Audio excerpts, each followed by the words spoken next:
Assalamualaikum warahmatullahi wabarakatuh. Kami dari kelompok 4, saya sendiri Santri Malini dan rekan saya Magfirah Mahara dan Muhibbal. Nah, di sini kami akan menjelaskan tentang media audiovisual kelas tinggi dan rendah. Nah, sebelumnya saya akan menjelaskan apa itu media audiovisual. Nah, media audiovisual itu adalah media yang mempunyai unsur suara, gambar. Nah, jenis media ini yaitu mempunyai kemampuan yang lebih baik karena meliputi kedua jenis media, yaitu media audio dan media visual.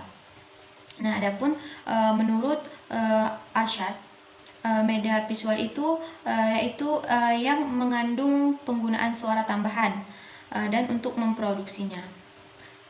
Nah, selanjutnya yaitu jenis-jenis media audiovisual, yaitu terbagi menjadi 3.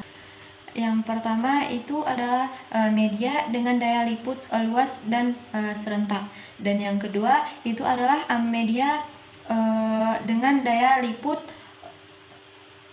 terbatas oleh ruang dan tempat. Dan yang ketiga itu adalah media untuk mempelajari individual. Nah, adapun beberapa alat atau media yang termaksud dalam media audiovisual itu ada 2, yaitu yang pertama itu audiovisual murni. Nah, jadi audiovisual murni itu yaitu media yang dapat menampilkan unsur suara dan gambar yang bergerak seperti film, video, dan televisi. Dan yang kedua yaitu audio visual tidak murni, yaitu media yang unsur suara dan gambarnya itu berasal dari sumber yang berbeda, seperti film bingkai suara atau sound slider. Nah, selanjutnya akan dilanjutkan oleh rekan saya, Magfirah Mahara. Baik, saya Magfirah Mahara. Di sini saya akan melanjutkan penjelasan dari teman saya Santri Malini.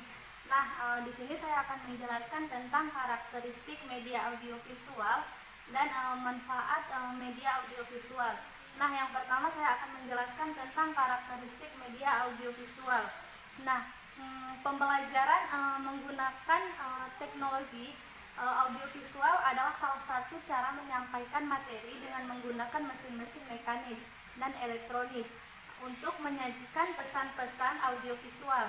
Nah, Arsyad mengemukakan bahwa media audiovisual memiliki karakteristik sebagai berikut. Yang pertama, mereka biasanya bersifat linear.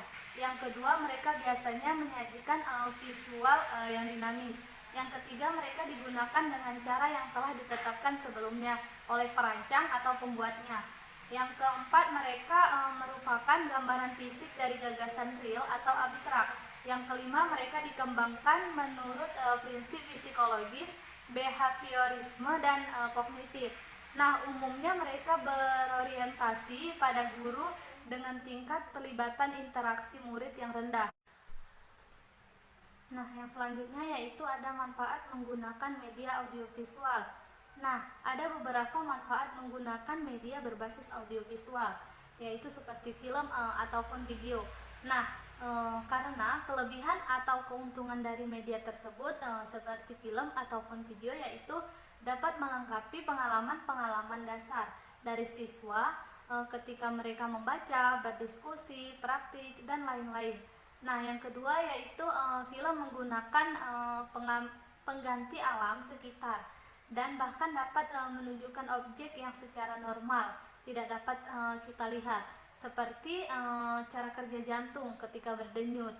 Nah, yang ketiga yaitu film dan video dapat menggambarkan suatu proses secara tepat yang dapat disaksikan secara berulang-ulang jika dipandang itu perlu. Nah, yang selanjutnya yaitu di samping mendorong dan meningkatkan motivasi, film dan video menanamkan sikap dan segi-segi afektif lainnya. Nah, yang selanjutnya film dan video itu menggunakan nilai-nilai positif, dapat mengundang pemikiran dan pembahasan dalam kelompok siswa. Nah, film dan video dapat menyajikan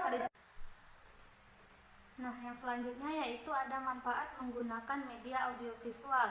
Nah, ada beberapa manfaat menggunakan media berbasis audiovisual, yaitu seperti film ataupun video. Nah, karena kelebihan atau keuntungan dari media tersebut seperti film ataupun video yaitu dapat melengkapi pengalaman-pengalaman dasar dari siswa ketika mereka membaca, berdiskusi, praktik, dan lain-lain. Nah, yang kedua yaitu film menggunakan pengganti alam sekitar dan bahkan dapat menunjukkan objek yang secara normal tidak dapat kita lihat, seperti cara kerja jantung ketika berdenyut. Nah, yang ketiga yaitu film dan video dapat menggambarkan suatu proses secara tepat yang dapat disaksikan secara berulang-ulang jika dipandang itu perlu. Nah, yang selanjutnya yaitu di samping mendorong dan meningkatkan motivasi, film dan video menanamkan sikap dan segi-segi afektif lainnya. Nah, yang selanjutnya film dan video itu menggunakan nilai-nilai positif, dapat mengundang pemikiran dan pembahasan dalam kelompok siswa. Nah, film dan video dapat menyajikan peristiwa yang bisa dilihat secara langsung.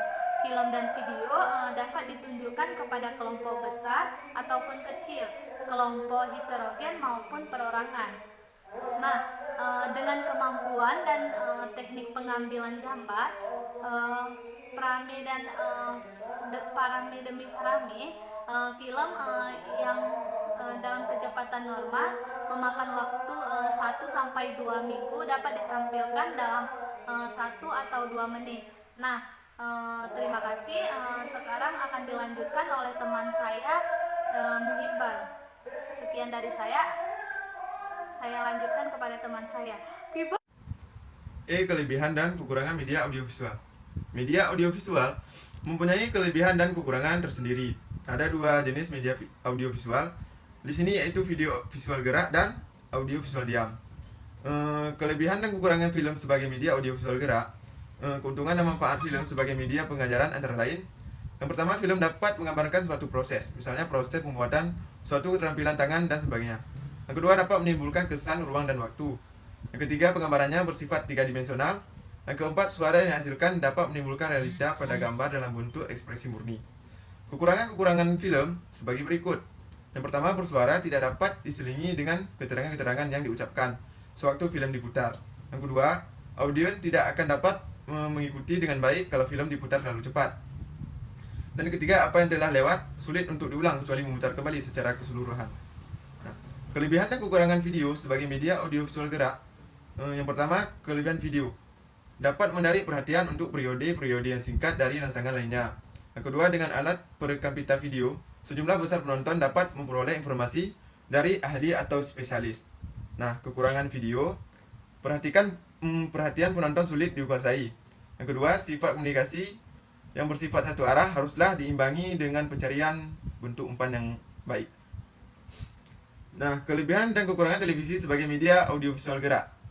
Kelebihan televisi yang pertama bersifat langsung dan nyata. Yang kedua, memperluas tinjauan kelas. Yang ketiga, dapat menceritakan kembali peristiwa masa lampau. Dan keempat, dapat mempertunjukkan banyak hal dan banyak segi yang beraneka ragam. Nah, kekurangan televisi.